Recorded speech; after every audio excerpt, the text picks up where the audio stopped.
This is when Gen X ruled the multiplex, the films that shaped the MTV generation. Action films underwent a fairly radical transformation throughout the 80s. Instead of the grim vigilante anti-heroes found in dark, gritty 70s action films such as Dirty Harry, Death Wish, and Magnum Force, action films became bigger, slicker, louder, and funnier throughout the 80s until the genre reached its peak in 1988 with Die Hard, the biggest, slickest, loudest, funniest action film of them all. Die Hard was directed by John McTiernan, who was coming off of the success of 1987's Predator and who'd go on to direct The Hunt for Red October and The Last Action Hero. The screenplay, which was based on the novel Nothing Lasts Forever by Roderick Thorpe, was written by Jeb Stewart, who also wrote The Fugitive and Another 48 Hours. Writer Stephen E. D'Souza was brought on board during production for rewrites. D'Souza wrote the scripts for 48 Hours, Hudson Hawk, Judge Dredd, and my absolute favorite trash 90s film, Street Fighter. D'Souza also created the mid-90s cartoon Cadillacs and Dinosaurs, which I haven't watched since 1993 when I was in college and was thus watching a lot of cartoons. But I remember it being pretty awesome. Die Hard opens on Christmas Eve in Los Angeles. A New York City cop named John McClane arrives at LAX, where he's met by a limo driver named Argyle. Argyle is played by head of the class's Devereaux White. John McClane is played by Bruce Willis, in what was considered a pretty controversial casting choice. Willis was already a big star from the ABC detective series Moonlighting, but his attempts to branch out into films had led to a pair of box office disappointments, 1987's Blind Date and 1988's Sunset. Willis was famous for being a cool guy on TV who would release albums on the side and shill for Seagram's wine coolers, but as an action star, he was an unknown entity. On a high floor of Nakatomi Plaza, a state-of-the-art skyscraper in Los Angeles' Century City, the Christmas party for the high-powered Nakatomi Corporation is in full swing. A top executive named Holly, played by Bonnie Bedelia, fields off the advances of a slimy co-worker named Ellis, played by Hart Bochner. At the time, Bedelia was best known for films like They Shoot Horses, Don't They? You might recognize Bochner from 1979's Breaking Away, or from 1984's critically reviled Supergirl, in which he plays the hunk that evil Faye Dunaway keeps trying to seduce away from Helen Slater's Supergirl.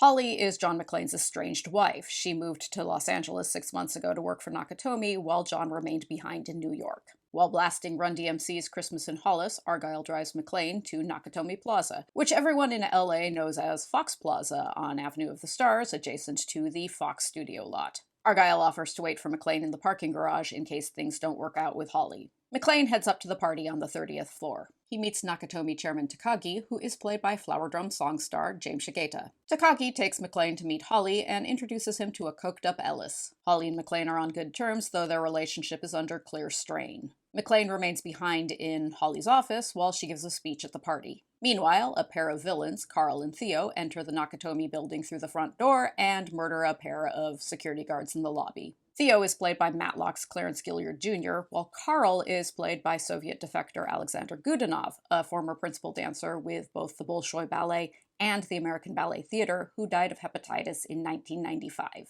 A moving van parks in the parking garage beneath the building, and a cluster of bad guys flood Nakatomi. Theo takes over a computer and uses it to control the elevators and lower the parking gates. Another bad guy, Eddie, played by Dennis Hayden, poses as a security guard at the front desk, while Tony, played by Andreas Wisniewski, takes out the phone lines with an assist from his brother Carl. The bad guys, who are mostly yet not exclusively German, are headed up by the coolly competent Hans Gruber, played by Alan Rickman in his film debut in what turned out to be a career-making role. Gruber, who is clever, smooth, funny, and evil, is on everyone's list of the top cinematic villains, right up there with another of Alan Rickman's iconic roles, Professor Snape in the Harry Potter films. Armed with a great many guns, the bad guys burst into the Nakatomi holiday party and take everyone hostage. From Holly's office, McClane hears gunfire. Armed with his service revolver, he heads into the stairwell and searches the building level by level, finding it overflowing with bad guys. Hans Gruber takes Takagi to Takagi's lavish office and explains that he needs the code key for the Nakatomi vault to steal $640 million worth of bearer bonds. Gruber and his henchmen are posing as international terrorists, but they're really just common crooks. Takagi refuses, and Gruber murders him. Theo sets about the arduous task of breaking into the high-tech Nakatomi vault, which has multiple layers of security that must be disabled. McClane pulls a fire alarm from an abandoned floor. From the security desk, Eddie calls the fire department and tells them it's a false alarm. Tony searches for whoever pulled the alarm and gets into a scuffle with McClane, which culminates with Tony falling down a flight of stairs and breaking his neck. McClane sends Tony's corpse down in the elevator to the party level, dressed in a Santa hat with "Now I have a machine gun" written on his chest. McClane heads to the roof and uses a walkie-talkie stolen from Tony to contact the world's least helpful police dispatcher. Hans overhears his broadcasts and sends a cluster of bad guys, headed up by a vengeful Carl, to kill him. A big rooftop gun battle ensues, involving lots of daring-do on the part of McClane, who dangles in elevator shafts and hides in ceiling vents. This is a long film with multiple shoot-'em-ups and big explosions, which in lesser hands could get boring fast. But the pacing is brisk throughout. The big action scenes do not outstay their welcome. The lackadaisical police dispatcher asks a beat cop on duty, Sergeant Al Powell, to check out the building. Powell is played by Reginald VelJohnson, who would go on to star in the long-running sitcom Family Matters. Powell approaches Nakatomi Plaza and chats with Eddie, who assures him nothing is amiss. Realizing Powell is likely to leave, McClane tries to throw a chair through the window to grab his attention. When a pair of henchmen try to stop him, McClane kills them both, then hurls the corpse of one of the slain henchmen out the window, where it lands on Powell's squad car. So now the police are well aware that strange things are afoot at Nakatomi Plaza. Obnoxious news reporter Thornburg overhears Powell's panicky radio report requesting backup and decides to cover the story. Thornburg is played by William Atherton, whom we have already seen playing an obnoxious physics professor in Real Genius, and who is best known for playing the obnoxious EPA inspector in Ghostbusters. As the police surround Nakatomi, McClane uses his walkie-talkie to taunt Gruber. McClane also chats via walkie-talkie with Powell and establishes a rapport with him, while Gruber and his henchmen listen in. Gruber has rigged the building with explosives, and McClane has stolen the detonators from one of the slain henchmen, so Gruber intensifies the search to find McClane. LAPD Deputy Chief Dwayne T. Robinson, played by The Breakfast Club's Paul Gleason, arrives on the scene and is briefed on the situation by Powell. Robinson gives the order to send in a SWAT team above Powell's protests, and the SWAT team is taken out by Gruber's henchmen before they even make it to the lobby. SWAT tries to send in an armored vehicle, and the bad guys blow it up with a rocket launcher. In return, McClane drops plastic explosives down an elevator shaft and blows up some bad guys. Ellis, who regards himself as a master negotiator, gets the absolutely terrible idea to approach Gruber and tell him that his unknown nemesis, who's been running around the building killing his henchmen and blowing stuff up, is Officer John McClane of the NYPD. To Ellis's small credit, at least he doesn't mention that McClane and Holly are married. Ellis chats with McClane via walkie-talkie and asks for the detonators. McClane refuses, and Gruber kills Ellis. Gruber contacts Deputy Chief Robinson. Posing as an international terrorist, he demands the release of various political prisoners to buy Theo some time to open the vault. While making sure his explosives are still in place, Gruber runs smack into McClane. He immediately and brilliantly pretends to be a terrified hostage, adopting an American accent and pleading for his life.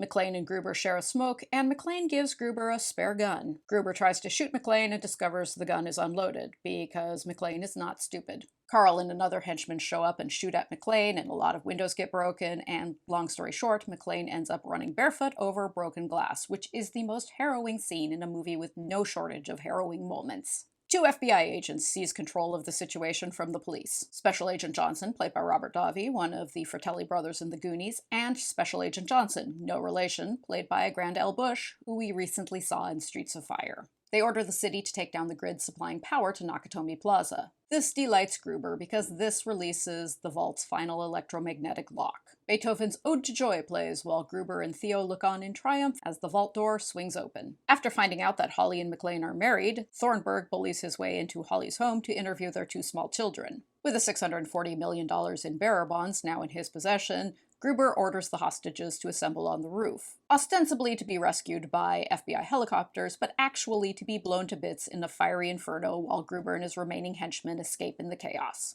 McClane tries to alert Powell to Gruber's plan, but Carl intervenes.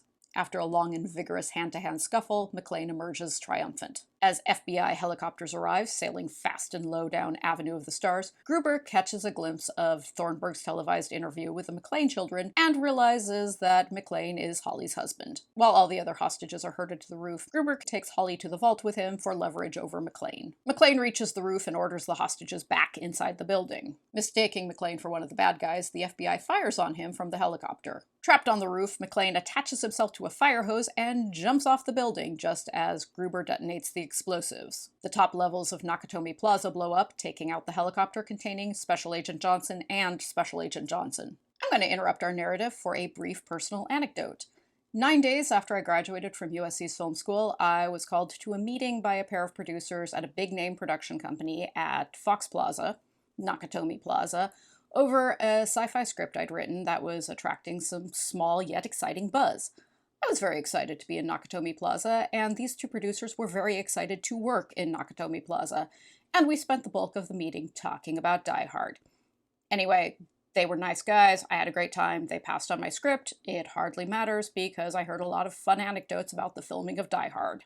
In the parking garage, Argyle, still hanging out in the limo, observes as Theo, disguised as a paramedic, tries to escape in an ambulance. Argyle rams the ambulance with the limo and punches out Theo. While dangling from a fire hose 34 stories above Century City, McClane somehow manages to shoot out a window and land on a lower level. He makes his way to the vault where Gruber, accompanied by Eddie, holds Holly at gunpoint. At Gruber's order, McClane drops his gun and puts his hands behind his head. He grabs a spare gun taped to his back with novelty Christmas wrapping tape and shoots both Eddie and Gruber. Gruber tumbles out the window and tries to take Holly down with him. McClane undoes Holly's expensive Rolex, which she got as a gift from her employer, and Gruber falls to his death. McClane, Holly, and the hostages emerge from the wreckage of Nakatomi, where they're badgered by the press. McClane and Powell meet in person for the first time and share a big hug. A not-quite-dead Carl staggers out of the building and is shot by Powell. Holly punches out Thornburg when he pesters the McClanes for an interview, and Argyle pulls up in the limo to take Holly and McClane home. Let It Snow plays over the end credits, and as far as I'm concerned, that seals the deal on the popular debate as to whether Die Hard is a Christmas movie. It takes place on Christmas Eve, there's a holiday party in Santa hats, there's Christmas music, and it ends on a heartwarming note with a rekindled marriage and peace and joy for everyone.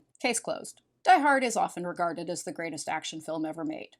I haven't seen every action film, but I'm not going to argue with that. As a matter of personal preference, there are action films I like more than Die Hard, but as an example of the genre, Die Hard is rock solid. The film is an embarrassment of riches in terms of all these wonderful characters who are played by well-cast actors. The script gives every character in Die Hard at least one memorable moment. If you talk about Die Hard with a group of people, chances are everyone in the group will have a different favorite character, whether that's Hans Gruber, or Powell, or Ellis, or Carl, or Theo, or Special Agent Johnson, or Special Agent Johnson, or someone else. There are characters in Die Hard I didn't even get a chance to mention, like this cool bad guy played by Big Trouble in Little China's Al Leong. And at the center of it all is Bruce Willis, who earned his $5 million paycheck, and who probably made some studio heads feel a bit foolish for ever doubting that he could carry a big action film. Die Hard was the culmination of a lot of emerging trends in 80s action films, and it also marked the start of a new kind of action hero. Sure, Bruce Willis was in top physical shape when he made Die Hard, but he wasn't a bodybuilder like Schwarzenegger or a martial artist like Chuck Norris, or even someone who is known for his extraordinary physique like Stallone. John McClane is an everyman, albeit one who's very good in tough situations, and that's something we hadn't seen much of in action films in the 80s. McClane is very much a vulnerable underdog throughout Die Hard. His only ally is Powell, who can't do much for him other than provide moral support in his darkest moments. The systems that could support McClane, the LAPD, the FBI, and the media, spend most of the film getting in his way, which, come to think of it, is a very Gen X way of viewing things. Individuals inside institutions, like Powell, can be very helpful, but the institutions themselves are probably going to be corrupt and incompetent. If McClane is going to survive and save the hostages and Holly, he's going to have to do it on his own. Die Hard has spawned 4 sequels thus far. There will probably be more, because these films make money. Die Hard has also been singularly influential in shaping the paths of action films. For a while there, every single action film was defined in terms of Die Hard. Under Siege is Die Hard on a boat. Passenger 57 is Die Hard on a plane. Speed, which was directed by Jan de Bont, Die Hard cinematographer, is Die Hard on a bus. While often imitated, there's only one Die Hard, and it set a bar for action films that other films would find very difficult to clear.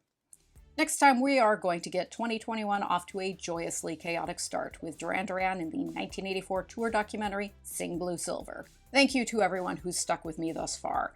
I hope your December has been merry and bright, and I hope to see you all in the new year.